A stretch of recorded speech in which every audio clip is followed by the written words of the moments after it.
Damos comienzo a un nuevo programa, Servidores de Dios. Quien te habla es Manuel Cornejo. Estaré compartiendo la palabra de Dios y lo haré de una manera expositiva, versículo a versículo.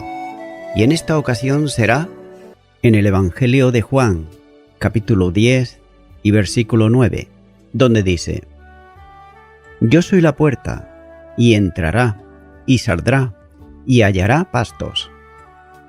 Nuevamente Jesús se presenta como la puerta, esto es, la única puerta de salvación.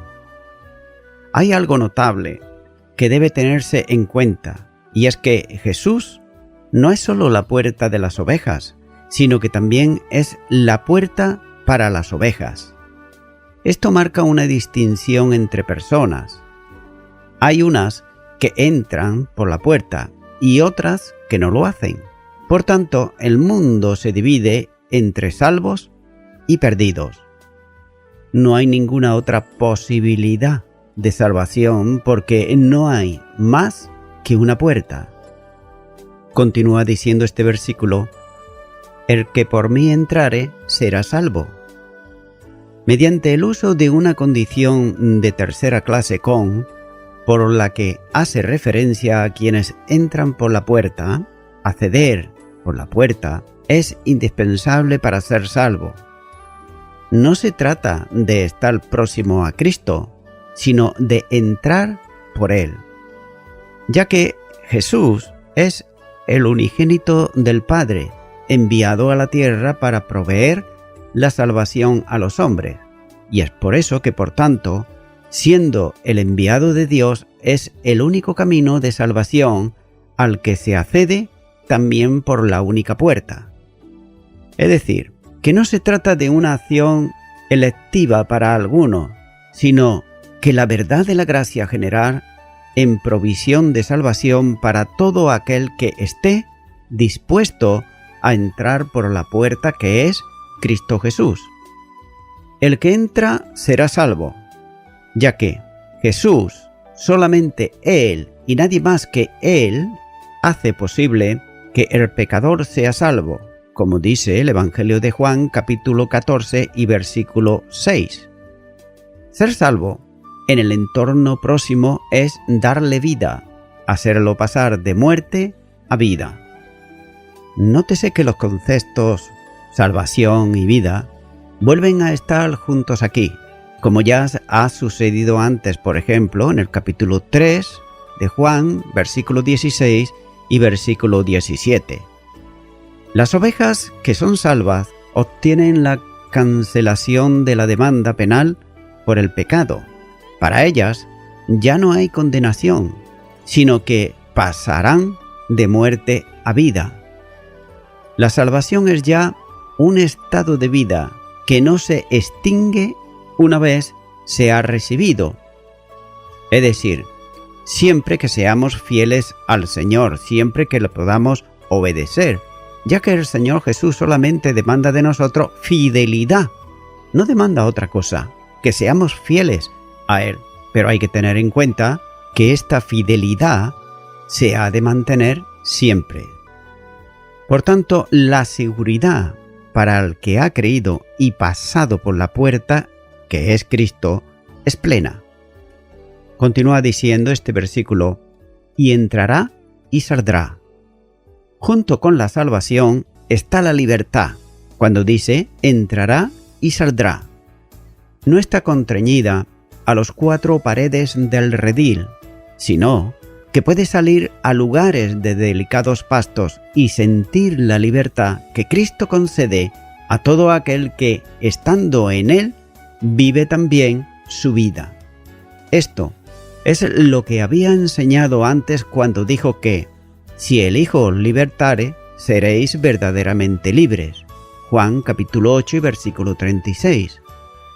Pero por otro lado, los religiosos ponían cargas pesadas sobre las ovejas, de modo que su vida se hacía difícil. Pero Jesús dice que su yugo es fácil y su carga ligera. Mateo capítulo 11, versículo 30. La religión sujeta y además esclaviza, mientras que la salvación libera. Los hombres oprimen. Jesús rompe las cadenas de esclavitud. Continúa diciendo este versículo: y hallará pastos.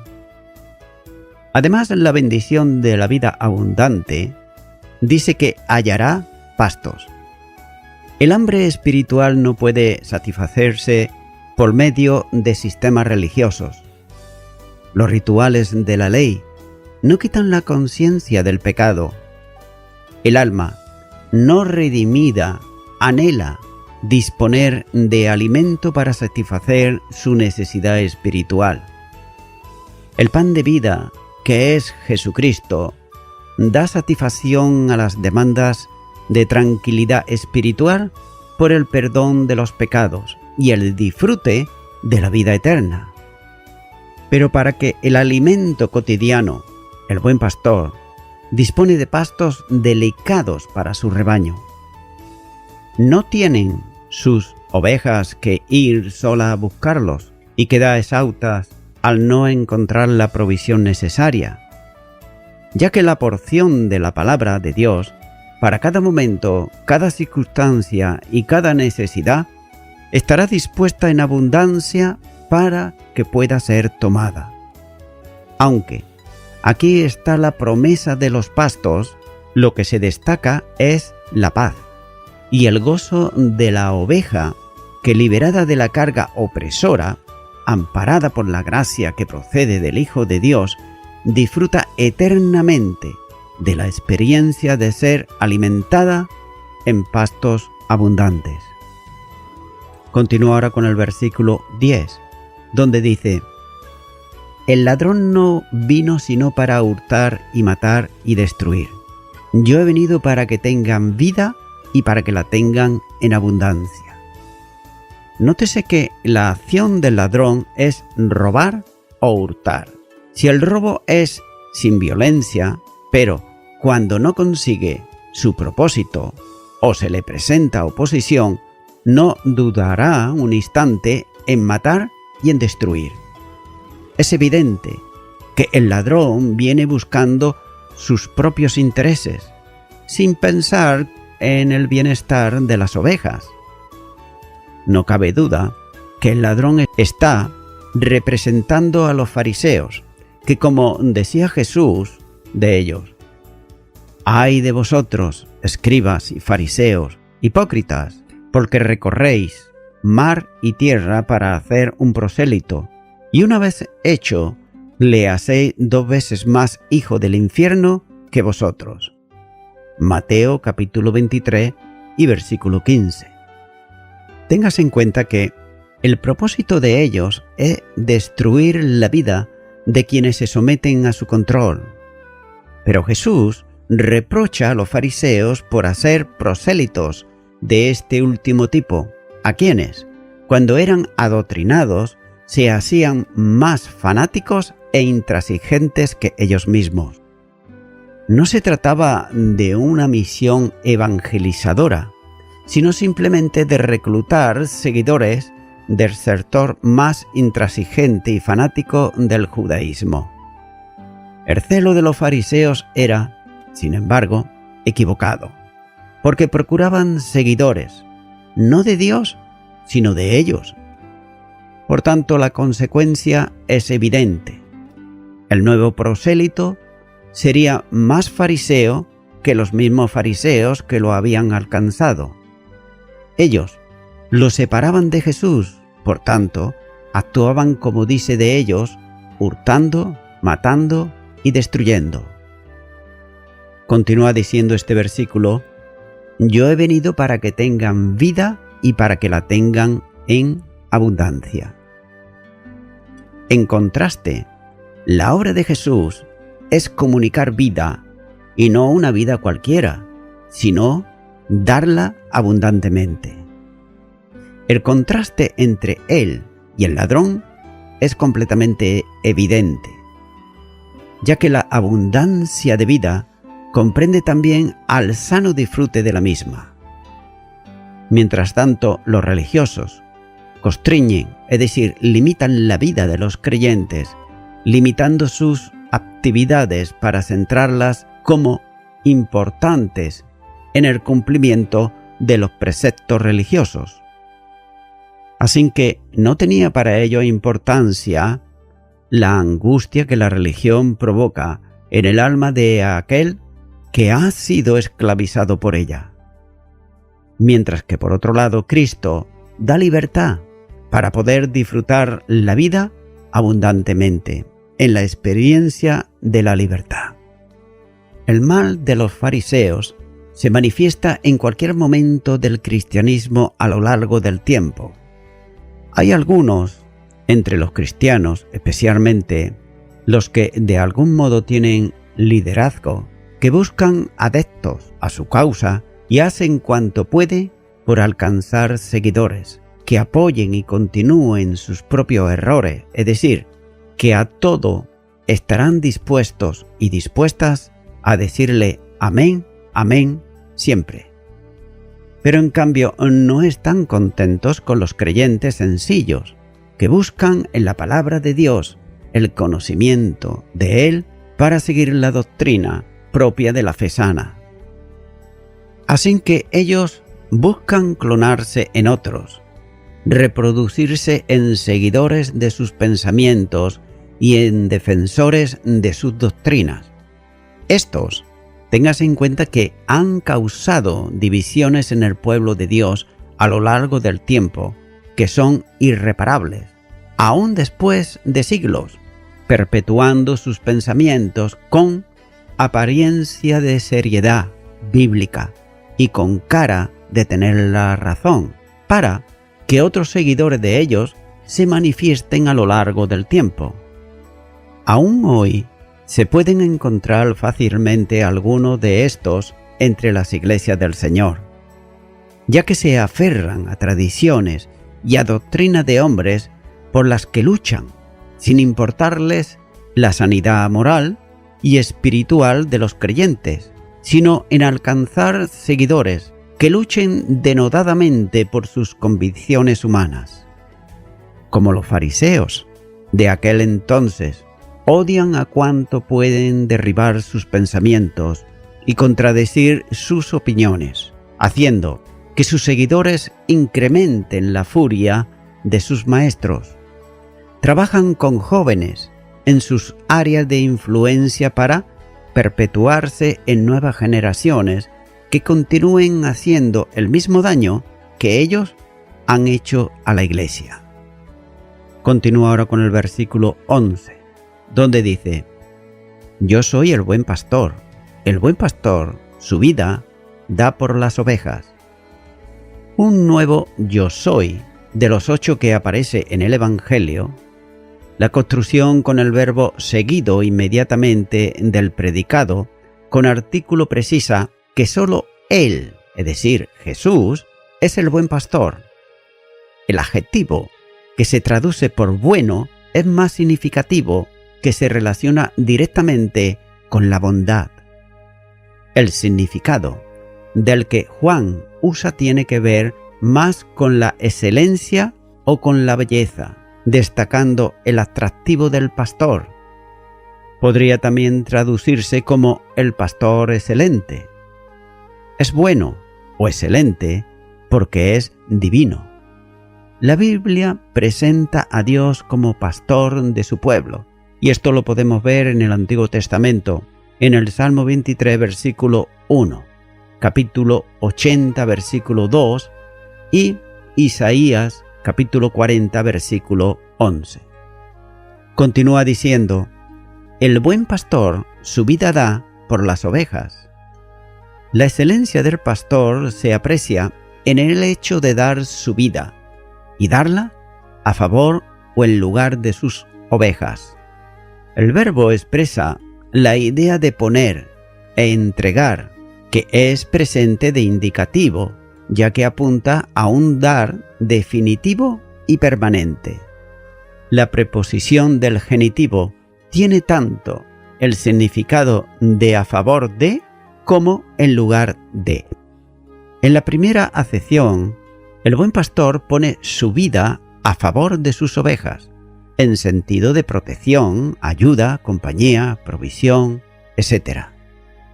En la segunda habla específicamente de sustitución, en donde la vida del pastor es puesta en lugar de la vida de las ovejas.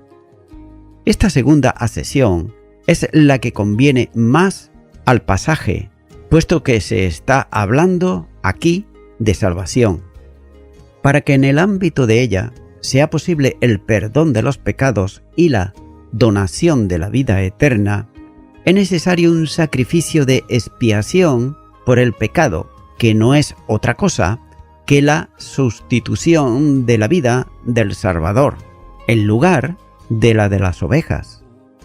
Es decir, las ovejas, por su condición de perdidas en sus pecados, no tenían otro destino que la eterna condenación, pero el buen pastor pone, es decir, entrega su vida ocupando el lugar del perdido, para que con su muerte quede cancelada la responsabilidad penal por el pecado, de modo que la oveja, en sentido del pecador, recibe la vida de quien le sustituye, pasando de condenación a salvación y de perdición a vida abundante.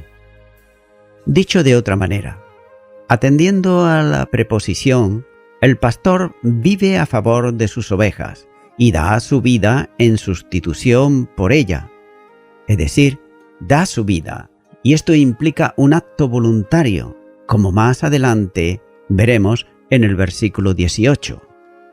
Jesús se da a sí mismo, no solo su vida física, sino su vida personal.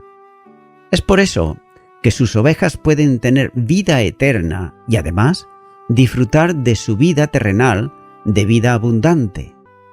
Jesús muere por los que el Padre le da en sentido de ocupar el lugar de cada uno, y la muerte sustitutoria de Cristo es eficaz para los que creen verdaderamente en Él, como dice Juan capítulo 3 versículo 16 y capítulo 6 versículo 37. Por tanto, el rebaño del buen pastor lo adquiere a precio de su vida, como así indica el libro de los Hechos capítulo 20 versículo 28 y Efesios capítulo 5 versículos 25 al 27. Continúo ahora con el versículo 12, donde dice: mas el asalariado, y que no es el pastor, de quien no son propias las ovejas, ve venir el lobo y deja las ovejas y huye, y el lobo arrebata las ovejas y las dispersa. De los ladrones y salteadores pasa ahora a otra figura, la del pastor asalariado. La primera manifestación en relación con él es que no es pastor, es una persona a la que se le paga para que tenga cuidado de un rebaño. No se trata de alguien semejante a los ladrones, es una persona que cobra por su servicio. Con todo, los fariseos son también asalariados, porque ni se preocupan ni aman a las ovejas de Israel. Son personas que buscan solo el beneficio que puede obtener del trabajo con las ovejas, sin importarle ellas en sí mismas, ya que, como instrumentos de ganancia, la están usando para su propio provecho. Continúa diciendo: de quien no son propias las ovejas. La segunda apreciación es que las ovejas no son suyas, simplemente trabaja con ellas, pero en realidad son de otro. No es el dueño de las ovejas. Ni siquiera las considera como algo digno de arriesgarse personalmente en su defensa. La prueba de que todo está en el desinterés que mostraban por aquellos que estaban en situaciones adversas, como pudiera ser, a modo de ejemplo, el ciego de nacimiento, que Jesús había sanado, o la multitud de enfermos con que se encontraba cada día. Ahora bien, ellos buscaban a las viudas para quedarse con parte de sus bienes bajo pretextos de oración. En lugar de prestar atención a los peligros que afectaban al pueblo de Dios, se centraban en lo que podían obtener de ellos en beneficio personal. Continúa diciendo este versículo: «Ve venir al lobo y deja las ovejas y huye». En un momento de peligrosidad, manifestado aquí en la figura de la presencia de un depredador, como es el lobo, el pastor que no siente como suya las ovejas, ¿qué es lo que hace? Las abandona para no arriesgar su propia vida. Por tanto, no les importa las ovejas, porque no valora el coste que ha supuesto al buen pastor, que dio su vida por ellas. Estos buscan lo propio suyo, como dice la primera carta a los Corintios, capítulo 10, versículo 24, y Filipenses, capítulo 2 y versículo 21. Continúa diciendo: «Y el lobo arrebata las ovejas y las dispersa». Sin protección alguna, el lobo hace presa en algunas y además desbarata el resto que se están dispersando. Punto. La Mishnah regula las responsabilidades legales del pastor asalariado, donde dice que si un lobo ataca al rebaño, debe defender a las ovejas. Pero si los lobos son dos, se da por sentado que no hay nada que hacer, es decir, el asalariado ya no habrá de responder por el daño causado. Esto sirve para establecer otro contraste. Mientras que el asalariado abandona las ovejas para salvar su vida, nótese que el buen pastor da su vida por ellas. Continúa ahora con el versículo 13, donde dice: «Así que el asalariado huye, porque es asalariado y no le importan las ovejas». Nótese que es simplemente asalariado que vive del trabajo con las ovejas, y es por eso que por esta razón no tiene importancia para él. Lo único que le importa es el salario que recibe por el trabajo. Por un tiempo podría parecer que era un pastor, con interés por el rebaño, hasta que llegó de pronto el peligro y puso de manifiesto su verdadera condición. Continúa ahora con el versículo 14, donde dice: «Yo soy el buen pastor, y conozco mis ovejas, y las mías me conocen». De nuevo vuelve a requerir la atención sobre él mismo, al reiterar la afirmación de que es el buen pastor. Es el modo de abrir otro camino de reflexión, mantenido en lo que sigue. La relación y consecuencias del pastor con las ovejas tienen resultados definitivos y perpetuos. Continúa diciendo: «Y conozco mis ovejas». Una de las características del pastor es que conoce a sus ovejas en forma personal, porque las conoce por su propio nombre. Obsérvese que en este conocimiento tiene que ver solo con las suyas. La seguridad de salvación consiste en ser conocido por Dios como suyos, como dice Juan capítulo 10 versículo 14 y la segunda carta a Timoteo capítulo 2 y versículo 19. Pero algunos pretenden conocer a Dios, pero no son conocidos por Él, y es por eso que se pierden, como dice Mateo capítulo 7 y versículo 23. Jesús dirá más adelante en la oración, luego de la última cena, que la vida eterna consiste en que los hombres conozcan a Dios y a Jesucristo, a quien Dios ha enviado. Juan capítulo 17 y versículo 3. El conocimiento no es intelectual, sino vivencial, manifestado en una intimidad de vida que hace al creyente participante de la divina naturaleza, como dice la segunda carta de Pedro, capítulo 1 y versículo 4. La iniciativa en la salvación corresponde y proviene de Dios, quien manifiesta un conocimiento afectivo por los suyos, como dice Romanos capítulo 8 y versículo 29. Los llamados por Dios son también los que Él conoció de antemano. Él los llamó a salvación según sus designios, porque los había conocido antes. El conocer de Dios no es un mero saber anticipado sobre la respuesta humana a su llamado. El previo conocimiento está vinculado al propósito para salvación. Muchos ejemplos bíblicos explican, mejor que una definición teórica, el sentido del preconocimiento divino. Dios habla así de su profeta Jeremías, cuando dice en Jeremías 1:5: Antes de que te formases en el vientre te conocí, y antes que nacieses te santifiqué, te di por profeta a las naciones. Un ejemplo del sentido bíblico de este preconocimiento divino aparece en la profecía en relación con Israel, cuando dice: A vosotros solamente he conocido de todas las familias de la tierra. Amós, capítulo 3 y versículo 2. Por tanto, Dios conoce a todos los hombres. Conocía también todos los pecados de su pueblo, denunciándolos por medio del profeta Amós, como se puede observar en el capítulo 1, versículo 2. Pero solo conoció a Israel de una manera especial y determinada. La elección se realizó antes de la fundación del mundo, hebraísmo que se refiere a la eternidad, antes de la creación.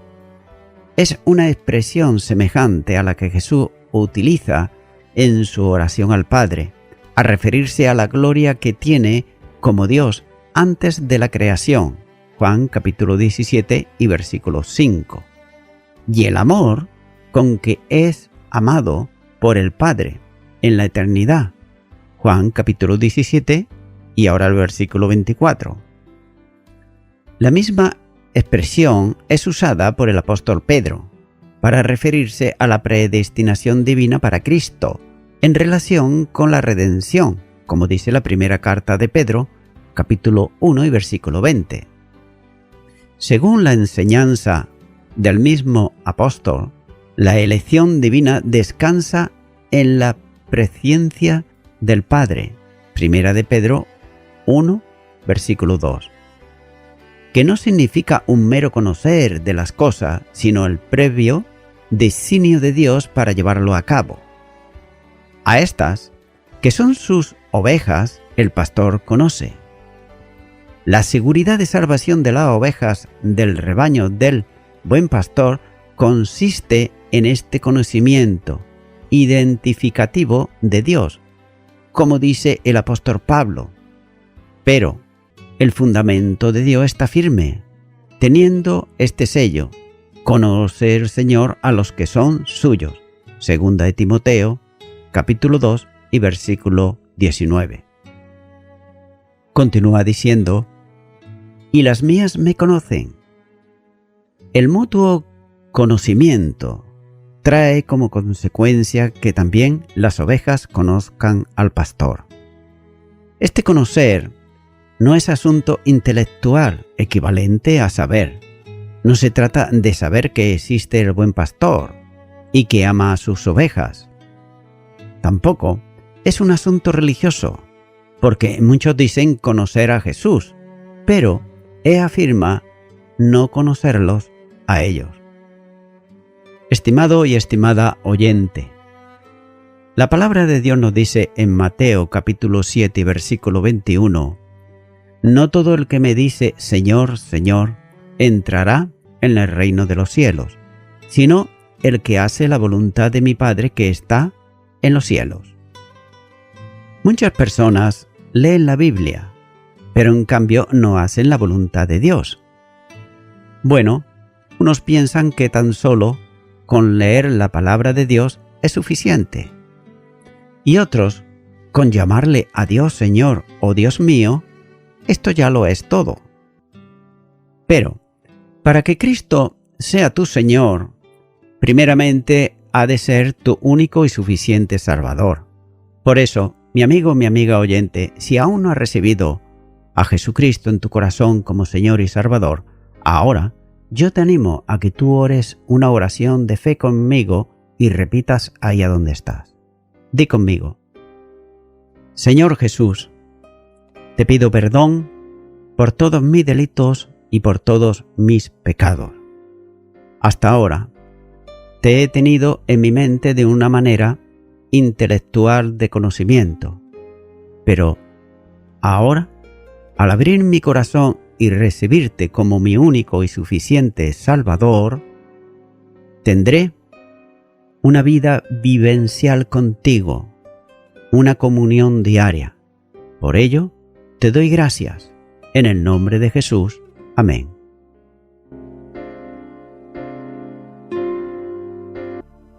Amigo y amiga oyente, si tú has hecho esta oración de corazón, te recomiendo que comiences a orar a Dios, en primer lugar, en el nombre del Señor Jesucristo. Orar a Dios no es rezar, sino que es hablar con una persona. También te recomiendo que leas la palabra de Dios y lo hagas a diario. Comienza, por ejemplo, con el Nuevo Testamento. Y también, por último, te recomiendo que para que puedas crecer espiritualmente, te congregues en una iglesia cristiano-evangélica, donde se predique, se enseñe y se practique la sana doctrina y la palabra de Dios. Congrégate ahí y con el tiempo podrás crecer espiritualmente y también servir al Señor Jesucristo. Que Dios te bendiga. Y a toda la audiencia, nuevamente ya me estoy despidiendo de todos ustedes y será hasta el próximo programa. Que Dios os bendiga a todos.